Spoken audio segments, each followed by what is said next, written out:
I don't believe in diversification at all. I would own one stock if I could find one great stock. Diversification is a big mistake. I call it diversification. 우리가 투자를 할 때 흔히 하는 착각은 나누기만 하면 분산 투자라는 생각입니다. 그러면서 늘 이런 얘기를 하죠. 계란을 한 바구니에 담지 말래. 여러 종목으로 나눠 리스크를 분산하라는데? 투자의 세계에서 흔히 쓰는 이 격언을 잘못 이해하면 유정란, 무정란, 왕란, 쌍란 이런 것들 잔뜩 담고 드디어 완벽하게 분산했어. 바구니도 2개로 나눴어. 아주 좋아. 라며 말하다 동시에 바구니가 떨어지자 안에 있던 서로 다른 달걀들이 한 방에 모두 터지는 정말 황당하고 엉뚱한 투자 결과를 보게 될지 모릅니다. 결국 아무리 나눠도 종류를 다르게 담아도 달걀은 달걀일 뿐인 거죠. 우리는 이런 달걀 바구니의 실수들을 많이 합니다. 주식을 종목별로 10개, 100개 나눠놓고 이건 배당주, 이건 성장주, 이건 인덱스 ETF라서 분산 투자라고 말한다거나 알트코인 100개 사놓고 이건 디파이, 이건 NFT, 이건 메이저 알트라며 서로 다른 성격끼리 섞여 있어 하락장의 상호 보완이 될 거라고 믿는다던가 부동산도 전국 각지에 나눠서 매수해놨으니 한 지역에 침체가 와도 리스크가 분산돼서 안전하다고 생각하는 경우들이죠. 하지만 앞에 달걀 바구니 사례에서 말씀드렸듯이 속성이 같은 자산 또는 매수 주체자들이 겹치는 자산들은 아무리 개수를 나눠도 절대 리스크가 분산되지 않습니다. 그래서 분산 투자의 가장 중요한 개념이 바로 자산 간 상관관계가 얼마나 낮은가, 즉 자산 간 비상관성이 핵심이고 진정한 투자자라면 자신의 전 재산을 한 가지 유형의 자산에 몰빵하지 않고 상관관계가 낮은 자산들을 적절히 분산하는 멀티에셋 보유 전략, 즉 달걀 옆엔 솜사탕도 있고 사과도 있고 치즈도 있어 한 바구니에 담겨 있어 떨어져도 모두 망가지지 않아 언제든 다시 주워들어 사용할 수 있는 네버다이 포트폴리오를 구축해야 합니다. 이것이 바로 제가 말씀드린 토탈 인베스팅의 중요성입니다. 부동산은 인생을 살아가는 우리에게 누구나 하나씩은 필요한 필수제이면서 큰 금액을 낮은 변동성으로 운영하며 인플레이션만큼 상승시킬 수 있는 자산 증식에 매우 중요한 자산입니다. 그렇기에 월가의 전설인 피터 린치 역시 주식 투자를 하기 전에 부동산부터 사라고 말했죠. 부동산은 그만큼 우리에게 중요한 자산이며 한번 보유하면 오랫동안 보유가 가능한 상품이기에 지금같이 공포 뉴스가 쏟아지는 시기에도 순간적인 내동매매를 저지를 리스크를 없애줍니다. 하지만 부동산은 워낙 덩치가 큰 자산이기에 현금화가 쉽지 않고 원화 베이스의 자산이라서 지금처럼 국제정세가 불안해지며 각국의 환율이 요동치는 순간에는 늘 원화의 가치는 똥값이 되어가고 국가의 외환 보유액은 급격히 줄어드니 자신의 많은 자산이 원화인 부동산만 보유했다면 대한민국이라는 국가의 위기를 돌파할 수 없습니다. 즉 국가의 운명과 자신의 자산을 함께 묶어버리는 것이죠. 물론 우리가 국가를 생각하고 사랑하는 마음이야 없겠습니까? 하지만 글로벌 시대의 전 세계의 어느 자산이든 자신이 원하면 뭐든 투자할 수 있는 이 세상에서 대한민국에 태어났다는 이유로 대한민국 내에서만 투자하겠다라는 마인드는 너무 근시안적인 생각이 아닐까요? 그렇게 저는 주식 투자를 한다면 달러 자산인 미국 주식에 투자해야 한다고 생각합니다. 그래야 지금 같은 국제정세의 위기 구간에 주식이 내려가도 환율로 수익이 커버되는 구조를 가져갈 수 있습니다. 실제로 지금 보시는 표에 나온 것처럼 한국 부동산과 미국 주식은 두 자산의 상관관계가 음해관계에 있습니다.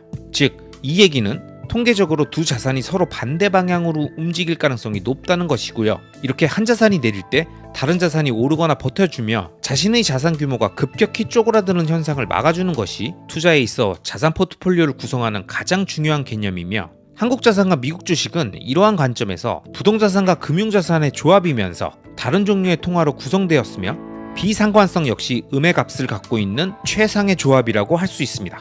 그렇기 때문에 자신의 자산이 경기 상황이나 한 국가의 정책에 따라 크게 좌지우지되는 리스크를 줄이고자 하는 투자자라면 한국 부동산과 미국 주식의 조합을 꼭 생각해 보시기 바랍니다. 자 여러분, 그럼 한국 부동산과 미국 주식만 있으면 우리들의 포트폴리오는 충분할까요? 물론 이것만으로도 나는 충분하다 이렇게 말씀하시는 분들도 많이 계실 겁니다. 그리고 그런 생각도 충분히 이해가 갑니다. 하지만 만약 조금 더 자신의 포트폴리오를 상관관계를 낮추면서 자산의 상승률을 높이고 싶다면 저는 비트코인에 대한 편견이나 선입견을 조금 내려놓고 포트폴리오에 비트코인을 넣어야 한다고 강조합니다. 이유는 한국 부동산과 미국 주식을 함께 투자해야 한다고 설명드렸던 바로 그 이유, 자산 간 비상관성 때문입니다.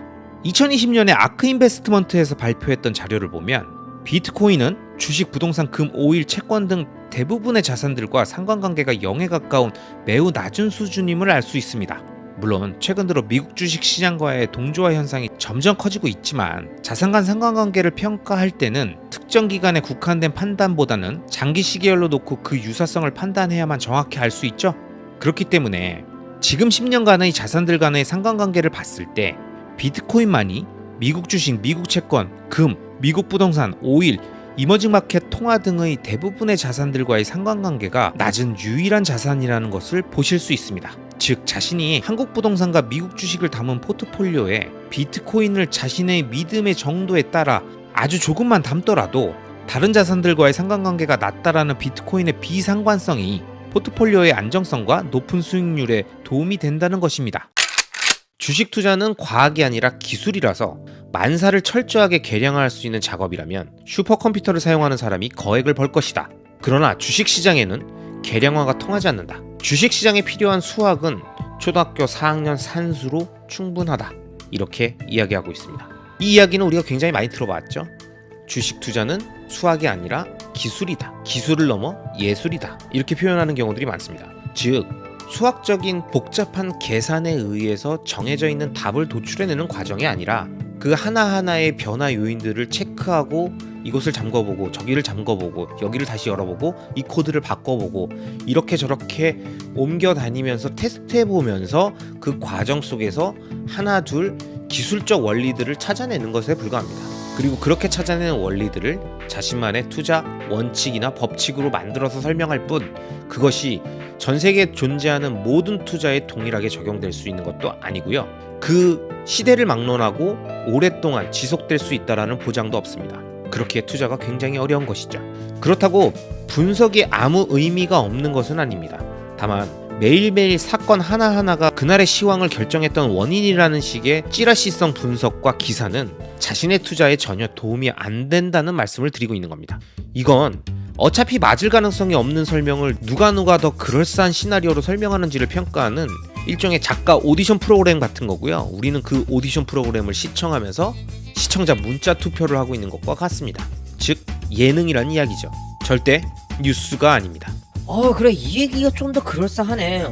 야, 얘 재밌게 얘기한다. 야, 야, 얘가 찐이네, 얘가 찐이야. 야, 그래, 얘 얘기가 맞네. 이것들은 그 사람이 하는 그 설명의 시나리오가 얼마나 탄탄한지를 우리한테 들려주는 것이지 그게 사실 정답이 아니죠.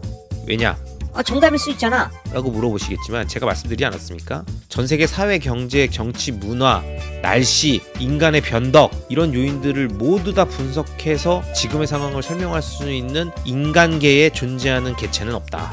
자신이 그걸 할 수 있다고 얘기한다면 스스로 프로메테우스나 신이라고 이야기하는 것이다. 저는 그렇게 얘기합니다. 그래도 제가 이렇게 말씀드려도 이런 생각을 하시는 분들이 있을 거예요. 아니 그래도 나름 전문가란 사람들이 다 이유가 있어서 시황도 설명하고 종목도 추천하는 걸 텐데 그게 다 의미 없다는 거야? 이렇게 반문하실 테지만 여기에 대한 답변은 저의 생각이 아닌 위대한 월가의 전설 피터 린치의 의견으로 대신하고자 합니다. 피터 린치는 본인의 책 월가의 영웅에서 이런 이야기를 합니다. 전문 투자자인 내가 약 300쪽에 걸쳐 독자들에게 성공의 비결을 나눠주겠다고 약속한다. 그러나 이 책에서 제시하는 첫 번째 원칙은 전문가의 말에 귀를 기울이지 말라는 것이다. 나는 투자 업무를 20년 동안 몸담은 뒤 통상적으로 두뇌의 3%를 사용하는 정상인이라면 월스트리트의 전문가 못지않게 종목을 선정할 수 있다고 확신하게 되었다. 이렇게 이야기하고 있습니다. 위대한 투자자 피터 린치는 왜 이렇게 단언할 수 있었을까요? 그리고 그가 단언했던 그 이유는 무엇일까요? 그 부분에 대해서 피터 린치는 이렇게 부연 설명을 합니다. 투자는 성형수술도 아니고 배관공사도 아니고 미용도 아니다. 즉 성형수술을 할 수 있는 의사 자격증이 있어야 되는 것도 아니고 배관공사를 하는 것처럼 배관기사 자격증이 있어야 되는 것도 아니고 미용사 자격증이 있어야 되는 것도 아니라는 거죠. 즉 전문 투자자라고 투자를 더 잘하는 영역이 아니라는 겁니다. 그러면서 이렇게 부연 설명하죠. 투자의 세계에서는 전문 투자자라고 똑똑한 것도 아니고 아마추어 투자자라고 생각만큼 어리석은 것도 아니다. 아마추어 투자자는 전문가의 말에 귀를 기울일 때만 어리석은 투자자가 된다. 이렇게 써 있습니다. 여러분, 지금 이 영상을 보고 계시는 여러분들은 대부분 다 아마추어 투자자시겠죠? 자신을 믿고 직접 투자를 하시거나 펀드 투자를 하고 있는 아마추어 투자자입니다. 여기서 얘기하는 전문가라는 것은 자신의 정보를 팔거나 아니면 직접 대신 운용을 해주겠다고 이야기하고 있는 사람들일 거고요. 이러한 사람들이 아마추어들보다 훨씬 더 잘한다라는 그 어떤 증거도 없다라는 것을 이 투자라는 영역은 자격증이 없는 시장이다, 자격증이 없는 영역이다라는 점으로 설명하고 있는 것입니다. 그런데 우리는 아직도 투자 전문가라 하면 뭔가 전문성이 있겠지라고 생각하는 겁니다. 하지만 앞서 설명드렸던 것처럼 자격증이 없는 영역입니다. 이 영역 안에서는 투자를 잘하는 사람이 전문가입니다. 다 필요 없습니다. 자신이 오랜 기간 안정적으로 그리고 지속적으로 투자를 잘 운영해 왔다면 그 사람이 전문가인 거죠. 우리가 워렌 버핏과 피터 린치가 자격증이 있기 때문에 그를 신뢰하는 게 아니죠. 투자의 영역에서 우리가 믿고 있는 누군가는 다 우리에게 신뢰를 주기 때문입니다. 그리고 그 신뢰는 투자의 성과로 반영되는 것이고요. 투자의 성과를 정확하게 알지 못하더라도 그 사람이 하는 이야기들이 오랫동안 누적되었을 때 어떤 결과를 만드는가가 검증되고 증명된다면 그것으로 우리는 그 사람의 의견에 귀를 기울이게 되는 겁니다. 하지만 그러한 시간 없이 그리고 그러한 검증 없이 전문 투자자라는 것만으로 그 사람에게 귀를 기울이면 우리들 모두 어리석은 투자자가 된다고 피터 린치는 이야기하고 있는 것입니다. 하워드 막스 1640억 달러 하나로 약 230조 원을 운영하는 오크트리 캐피털 매니지먼트의 회장이자 전세계 가치 투자자들이 믿고 따르는 투자의 현인으로 그가 메모 형식으로 고객들에게 보내는 편지에 담긴 투자의 해안이 엄청나. 워렌 버핏도 메일함을 열었을 때 하워드 막스의 메일이 있다면 가장 먼저 열어본다고 하는 현존하는 위대한 투자자 중 한 명입니다. 제가 요즘 읽고 있는 그의 책 투자에 대한 생각에는 가치 투자자로서 그가 생각하는 좋은 자산을 매수하기 가장 좋은 시점에 대한 통찰이 잘 담겨 있어 이 영상을 통해 공유하고자 합니다. In our business, once in a while, somebody gets famous for a particularly brilliant prediction. But it usually turns out that they can't repeat that. And so I say that our business is full of people who got famous for being right once in a row. And of course, being right once in a row doesn't do any good because you never know if the next one has any value. But that's the way it is. And almost nobody is right much more than once in a The row. important thing in that article was that the idea of saying we're not going to buy anything until we get to the bottom, that's a terrible idea because you never know when you're at the bottom. And the bottom comes about because everybody achieves maximum pessimism. And at that time, very few people are capable of buying. So what I believe is you buy a little here, if it gets cheaper, you buy a little more. You know, one of the 6 tenets of Oaktree's investment philosophy, which we established when we started in April of '95, and I've never changed a word, and I believe in thoroughly, is that we're not market timers.